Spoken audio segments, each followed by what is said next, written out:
अस्सलाम वालेकुम स्टूडेंट्स, जैसा कि आप लोगों को पता है कि प्रीवियस वीडियोस में हम डिस्कस कर रहे थे चैप्टर 8 रेक्टिलिनियर मोशन। ये है BSc mathematics book introduction to mechanics by QK Ghori का चैप्टर नंबर 8, जो एग्ज़ाम पॉइंट ऑफ व्यू से बहुत इंपॉर्टेंट है। और इसके हमने मोशन विद कांस्टेंट एक्सेलरेशन के कुछ क्वेश्चन लास्ट वीडियो में डिस्कस किए और इस वीडियो में हम डिस्कस करने वाले हैं मोशन विद वेरिएबल एक्सेलरेशन के क्वेश्चन। तो सबसे पहले तो हमें बताना चाहिए रेक्टिलिनियर मोशन क्या है। रेक्टिलिनियर मोशन एक सिंपलेस्ट मोशन इन नेचर है, वो मोशन जो एक स्ट्रेट लाइन में होती है, इसे हम कहते हैं रेक्टिलिनियर मोशन। और इसकी टू टाइप्स होती हैं, एक हॉरिजॉन्टल मोशन और एक वर्टिकल मोशन। वर्टिकल मोशन में फ्री फॉल मोशन भी होती है, डाउनवर्ड फ्री फॉल मोशन और अपवर्ड। इसी तरह से हॉरिजॉन्टल मोशन की भी टू टाइप्स होती हैं। First type is motion with constant acceleration and second is motion with variable acceleration. So when the acceleration is variable it depends on three factors.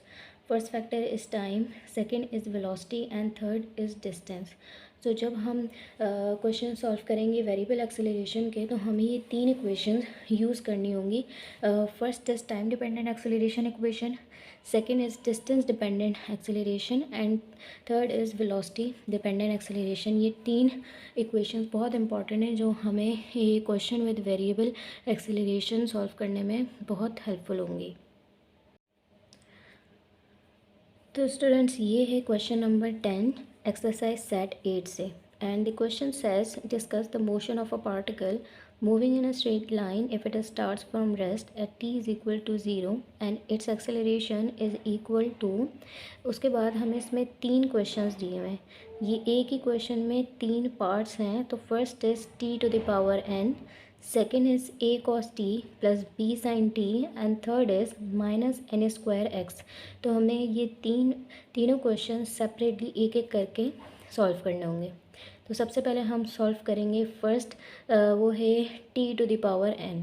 सबसे पहले हमें ये पता होना चाहिए कि हमें इसमें डेटा गिवन क्या क्या है। तो first data is acceleration is equal to t to the power n। Now we know that this acceleration is variable in terms of time, so this acceleration is a time dependent acceleration, and we know from the previous discussion that time dependent acceleration is equal to delta v upon delta t. Now we have these two equations.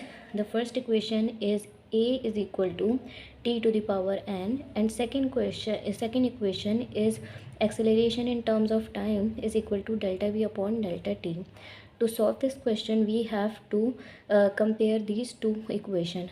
Now this delta v upon delta t is equal to t to the power n, and to get the value of delta v we would multiply this delta t to this t to the power n. Now we have delta v is equal to t to the power n and delta t. इस equation को अब हमें integrate करना है। तो इसे integrate करने के लिए हमें इस पर लिमिट्स अप्लाई करनी पड़ेंगी, and the limits are from v to 0, means that the limits of delta v is 0 to v, means that the initial velocity is 0 and the final velocity is v. Similarly यहाँ पे time की limits apply करनी पड़ेंगी। Similarly initial time is 0 and final time is t। इसे differentiate करने के बाद हमारे पास ये इक्वेशन आएगी, velocity is equal to 1 upon n plus 1 t to the power n plus 1। ये है थर्ड इक्वेशन और ये हमारा आंसर है velocity. So this is the motion of a particle, this is the velocity of a particle which is moving in a straight line. Similarly अब हमें discuss करना है इसका डिस्टेंस। तो हम कंसीडर करेंगे let x be the distance traveled by the particle in time t। तो जैसे भी हमने वेलोसिटी फाइंड आउट की है, इसीलिए अब हमें डिस्टेंस फाइंड आउट करने के लिए पता होना चाहिए कि वेलोसिटी बराबर है delta x upon delta t, means that velocity is displacement per unit time. Now we have to compare equation number 3 and 4। वो वेलोसिटी की इक्वेशन जो अभी हमने फाइंड आउट की थी वो थी ये, और ये वेलोसिटी की इक्वेशन जो हमें एक जनरल इंफॉर्मेशन से पता है। तो इन दोनों इक्वेशन को हमने कंपेयर करना है और इसी तरह से हमारे पास आ जाएगा डेल्टा एक्स। तो डेल्टा एक्स को और इस पूरी इक्वेशन को हमें इंटीग्रेट करना है लिमिट्स लगाने के बाद। इसकी लिमिट्स भी सेम है, 0 to x means that initial distance is 0 and final distance is x। इसे डिफ्रेंशिएट करने के बाद हमारे पास डिस्टेंस के लिए एक इक्वेशन इक्वेशन आ जाएगी, यही हमारा आंसर है। तो फर्स्ट आंसर हमने फाइंड आउट किया वेलोसिटी के लिए और सेकंड आंसर हमने फाइंड आउट किया डिस्टेंस के लिए। तो ये हमने इसका फर्स्ट पार्ट सॉल्व कर लिया। अब हम सॉल्व करेंगे इसका सेकेंड पार्ट। तो इसका सेकेंड पार्ट शुरू होता है यहाँ से।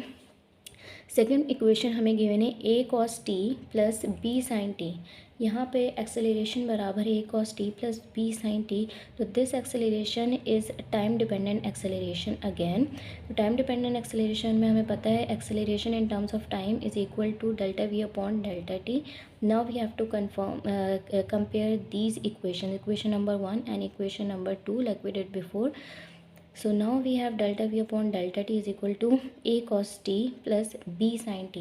सिमिलरली यहाँ पे भी डेल्टा v की वैल्यू के लिए हम इस डेल्टा t को यहाँ पे इस पूरी टर्म से मल्टीप्लाई करवा देंगे और यहाँ पे भी हम सेम इंटीग्रेट करेंगे लिमिट्स लगाने के बाद। इसकी लिमिट्स भी सेम है, initial velocity is 0 and final velocity is v।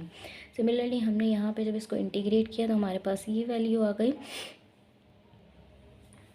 तो जब हम इसे सॉल्व करेंगे तो हमारे पास वेलोसिटी की एक इक्वेशन आ जाएगी और ये है motion of the particle means velocity of the particle moving in a straight line. For distance के लिए हमें क्या करना पड़ेगा, we know that velocity is equal to displacement upon time. अब हम इन दो इक्वेशन को कंपेयर करेंगे जैसे हमने पहले किया था, same as it is equation भी वैसे ही सॉल्व होगा। इन दोनों इक्वेशन को कंपेयर करने के बाद हमें डिस्टेंस के लिए डिस्टेंस पे और इस पूरी इक्वेशन पे लिमिट्स अप्लाई करनी है। तो यहाँ से हम एक्स की वैल्यू फाइंड आउट कर सकते हैं। इसे जब हमने सॉल्व किया तो एक्स के लिए भी एक इक्वेशन आ जाएगी, A bracket 1 plus cos T plus B the whole bracket T minus sine T. ये है हमारा आंसर डिस्टेंस के लिए। तो ये इक्वेशन को यूज़ करते हुए हम इसका डिस्टेंस भी फाइंड आउट कर सकते हैं। सिमिलरली जैसे हमने वेलोसिटी के लिए इक्वेशन फाइंड आउट की थी, तो ये वेलोसिटी के लिए हमारा आंसर है and this answer is for distance.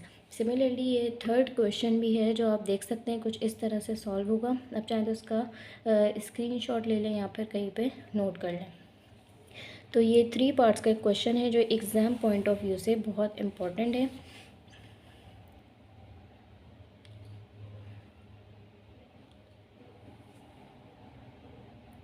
तो आई होप कि आप लोगों को आज की वीडियो पे जो हमने क्वेश्चन डिस्कस किया है ये समझ आया हो। थैंक यू, मिलते हैं नेक्स्ट वीडियो में। अल्लाह हाफ़िज़।